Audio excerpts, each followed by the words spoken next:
د کاجو خوړلو ګټې. کاجو په وچو میوو کې یو داسې میوه ده چې روغتیایي ګټې د پام وړ دي. کاجو په وزن کمولو او د زړه روغتیا ته ښه ثابت شوي. کاجو د ګوزن یا فالج له خطرناکې حملې څخه په بچ کېدو کې مرسته کوي. په نړۍ کې خلک کاجو په مختلفو ډولونو سره خوري. ځینې په شیدو کې ګټوي، ځینې ترې حلوا جوړوي او په جنوبي اسیا هیوادونو کې ترې خواږه مټایي جوړیږي. کاجو په انټي اکسایډونو خاص لرونکي دي. کولیسټرول کموي چې له امله د زړه حملې مخنیوی کیږي.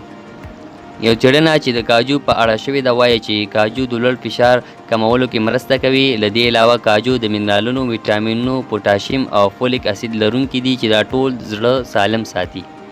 کاجو په وزن کمولو کې هم مرسته کوي. که څوک غواړي چې وزن یې کم شي، په خوراک برخه وګرځوي چې په کم وخت کې به وزن کمیدل شروع شي. تاسو ته معلومه ده چې د هډوکي کلکوالی کلسیم پورې اړه لري، نو کاجو هم د کلسیم ښه سرچینه ده. مننه.